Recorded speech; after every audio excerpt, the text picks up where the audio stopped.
Okay സുഹൃത്തേ, ഇന്ന് താങ്കളുടെ പേഴ്സൻ്റെ കാര്യം മാത്രം നോക്കുന്നുള്ളൂ കേട്ടോ. താങ്കളും ഉണ്ട്.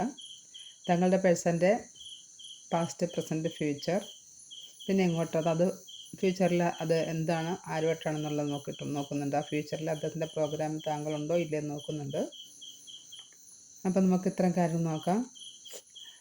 നിങ്ങൾക്ക് ഉപദേശം ആർക്കും ഇഷ്ടമല്ലെന്നറിയാം, എങ്കിലും പറയുവാണ്. നമുക്ക് ചെറിയ മാനിഫെസ്റ്റേഷൻ നടത്താൻ പറ്റും. അതായത് നിങ്ങൾക്ക് വെളുപ്പിന് 5 മണിക്കോ അല്ലെങ്കിൽ വൈകിട്ട് 5 മണിക്കോ നിങ്ങൾക്ക് എന്തെങ്കിലും ഒരു ആഗ്രഹം ഉണ്ടെങ്കിൽ ഒരു 55 ടൈംസ്, അതെല്ലാവർക്കും അറിയാവുന്ന കാര്യം തന്നെയാണ്, 55 പ്രാവശ്യം പറഞ്ഞിട്ട് വിഷ്വലൈസ് ചെയ്യുക, താങ്ക് യു പറയുക, അതൊന്ന് ഇതൊരു പ്രാവശ്യം ഒന്ന് വായിക്കുക.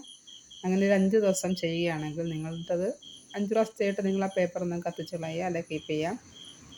എന്നിട്ട് ആ വിഷയം അങ്ങ് ലെറ്റ് ഗോ ചെയ്യുക. അതിനെപ്പറ്റിയും ചിന്തിക്കരുത്. തീർച്ചയായിട്ടും അത് നിങ്ങൾ ആഗ്രഹിച്ച ആഗ്രഹം അത് തീർച്ചയായിട്ടും നടന്നിരിക്കും, ഉറപ്പായിട്ട് നടന്നിരിക്കും. നിങ്ങൾക്കൊന്ന് പരീക്ഷിച്ച് നോക്കാവുന്നതാണ്. അതുപോലെ നിങ്ങൾക്ക് വെള്ളം കുടിക്കുമ്പോൾ, നിങ്ങളെപ്പോൾ വെള്ളം കുടിക്കുമ്പോഴും നിങ്ങൾക്ക് ആ വെള്ളം കയ്യിലെടുത്തിട്ട് നിങ്ങൾക്ക് എന്താണെങ്കിലും വിഷ് ചെയ്തിട്ട് കുടിക്കാവുന്നതാണ്. വെള്ളം കയ്യിലെടുക്കുമ്പോൾ വെള്ളത്തിലേക്ക് നോക്കിയിട്ട് നിങ്ങളുടെ ആഗ്രഹം പറഞ്ഞിട്ട് നിങ്ങൾക്ക് വെള്ളം കുടിക്കാവുന്നതാണ്. ഞങ്ങളൊക്കെ അത് ചെയ്യുന്ന കാര്യങ്ങളാണ് സ്ഥിരമായിട്ട്. ഈ വെള്ളത്തിനെന്ന് പറഞ്ഞാൽ അറിയാമല്ലോ, നമ്മുടെ ശരീരത്തിലുള്ളത് വെള്ളം 90% വെള്ളം തന്നെയാണ്.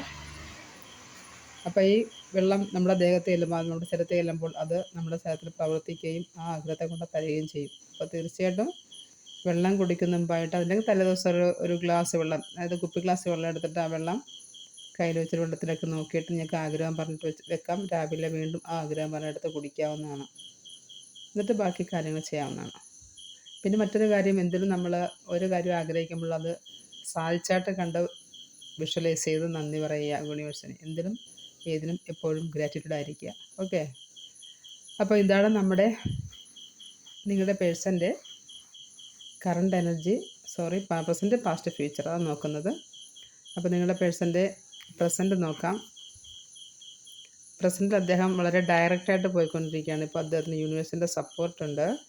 എല്ലാ കാര്യങ്ങളും വളരെയധികം സന്തോഷത്തോടെ, എന്ത് കാര്യം അത് ഇറങ്ങിത്തിരിച്ചാലും വളരെ ഫാസ്റ്റായിട്ട് പോയിക്കൊണ്ടിരിക്കുന്നു. അദ്ദേഹത്തിന് എന്തിറങ്ങിത്തിരിച്ചാലും ഇത് കറക്റ്റായിട്ട് പോയിക്കൊണ്ടിരിക്കുകയാണ്. പുരുഷാർത്ഥത്തിൻ്റെ ബ്ലോക്കെല്ലാം മാറിക്കാണായിരിക്കും. പിന്നെ അദ്ദേഹത്തിൻ്റെ പാസ്റ്റ് ഇതായിരുന്നു ക്യൂൻ ഓഫ് കപ്സ്, വൈകാരികമായിട്ട് ഇരിക്കുന്ന അവസ്ഥയായിരുന്നു. നിങ്ങളുള്ളതായിരിക്കാം എന്തായാലും ഒരു വൈകാരികമായിട്ട് ഇരിക്കുന്ന അവസ്ഥയാണ് കഴിഞ്ഞ പാസ്റ്റിൽ. ഒരു ലേഡീസിന്, അത് മസ്കുലിൻ എനർജിയാണ്. വളരെയധികം വൈകാരികമായിട്ടിരിക്കുന്നു. ഒരുപക്ഷെ ഒരു ടീച്ചിങ്ങോ അല്ലെങ്കിൽ കൗൺസിലിങ്ങോ ഒക്കെ ചെയ്യുന്ന വ്യക്തിയായിരിക്കാം. അപ്പോൾ അതും ഇതിനെ കാണിക്കുന്നുണ്ട്. എന്തായാലും നല്ലൊരു വ്യക്തിത്വമുടമയാണ് അദ്ദേഹം. അദ്ദേഹത്തിന് യൂണിവേഴ്സിന് സപ്പോർട്ടുണ്ട്. ആ നീല കളറെല്ലാം യൂണിവേഴ്സിന് സപ്പോർട്ടാണ്. അപ്പോൾ വൈകാരികമായൊരവസ്ഥയിൽ അദ്ദേഹം നല്ലൊരു പാസ്റ്റിൽ അങ്ങനെയായിരുന്നു. പ്രസൻറ്റിൽ വളരെ വേഗത്തിൽ എല്ലാ കാര്യങ്ങളും നടന്നു കൊടുക്കുന്നുണ്ട്. ഫ്യൂച്ചർ എങ്ങോട്ടാന്ന് നോക്കാം. ഫ്യൂച്ചർ കാണുന്ന 3 ഓഫ് കപ്സ് ആണ്. 3 ഓഫ് കപ്സ് എന്ന് വെച്ചാൽ തീർച്ചയായിട്ടും അദ്ദേഹം ഒരു സന്തോഷത്തിലേക്ക് പോവുകയാണ്, ഒരു ആഘോഷത്തിലേക്ക് പോവുകയാണ്. അപ്പോൾ ഈ ആഘോഷത്തിൽ താങ്കളുണ്ടോ എന്ന് നോക്കട്ടെ. തീർച്ചയായിട്ടും ക്യൂൻ ഓഫ് പെന്റക്കിൾസ് താങ്കളുണ്ട്. അദ്ദേഹത്തിൻ്റെ മനസ്സിൽ രാജ്ഞിയായിട്ടിരിക്കുന്ന താങ്കളാണ്. അറിവിൻ്റെ നിറകുടമായൊരു രാജ്ഞിയായിട്ടിരിക്കുന്നത്.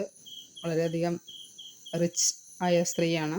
ആ വൈറ്റ് ഡ്രസ്സ് അവരുടെ പരിശുദ്ധിയെ കാണിക്കുന്നു. ആ റെഡ് ഡ്രസ്സ് അവരുടെ പാഷനെ കാണിക്കുന്നു. വളരെ റിച്ചായ ഒരു ഉദ്യാനത്തിലായിരിക്കുന്നത്, നല്ലൊരു പൊസിഷനിലാണ്. അപ്പോൾ തീർച്ചയായിട്ടും അദ്ദേഹത്തിൻ്റെ മനസ്സിൽ നിങ്ങൾക്കുള്ള സ്ഥാനം ഇതാണ്.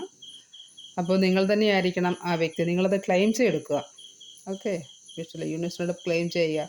നിങ്ങൾ എന്ത് വേണം നമുക്ക് നേടാവുന്നതാണ്. പക്ഷെ അത് എന്ത് ആഗ്രഹിക്കുമ്പോഴും നെഗറ്റീവായി ചിന്തിക്കാതെ പോസിറ്റീവായിട്ട് ചിന്തിച്ചിട്ട് അത് കിട്ടിയായിട്ട് കരുതുക.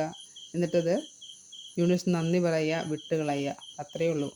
എനിക്കത് കിട്ടിൻ്റെ ഒരു കാര്യം പറയുക, ഒന്നുകൂടി പറയുക, അത് എനിക്കുള്ളതാണെങ്കിൽ, എനിക്ക് നന്മയ്ക്കുള്ളതാണെങ്കിൽ എന്നിലേക്ക് വരട്ടെ എന്ന് പറയുക. എൻ്റെ നന്മയ്ക്കുള്ളതാണെങ്കിൽ തീർച്ചയായിട്ടും എന്നിലേക്ക് വരട്ടെ എന്നിട്ട് പറയുക. ചിലപ്പോൾ നമ്മുടെ നന്മയ്ക്കുള്ളതല്ലെങ്കിൽ യൂണിവേഴ്സ് നമുക്ക് തരത്തുമില്ല. അപ്പോൾ അതുകൊണ്ട് അങ്ങനെയോട് പറയുക. അതുപോലെ നിരാശയാകാതിരിക്കുക. തന്നില്ലെങ്കിൽ നമുക്ക് വിചാരിക്കാം അത് നമ്മുടെ നന്മയ്ക്കുള്ളതല്ല എന്ന് വിചാരിക്കാം. ഓക്കെ ഫ്രണ്ട്സ്, അപ്പോൾ എന്തും യൂണിവേഴ്സ് നമ്മുടെ നന്മയ്ക്കായിട്ട് മാത്രം കരുതുന്നതാണ്. അപ്പോൾ ഇന്നത്തെ റീഡിങ് ഇതാണ്. നിങ്ങൾക്ക് ഇഷ്ടപ്പെടുകയാണെങ്കിൽ ഒന്ന് ലൈക്ക് ചെയ്യുക, കമൻറ്റ് ചെയ്യുക. പോസിറ്റീവായിട്ട് തന്നെ കമൻറ്റ് ചെയ്യുക. Okay friends, thank you for watching my video.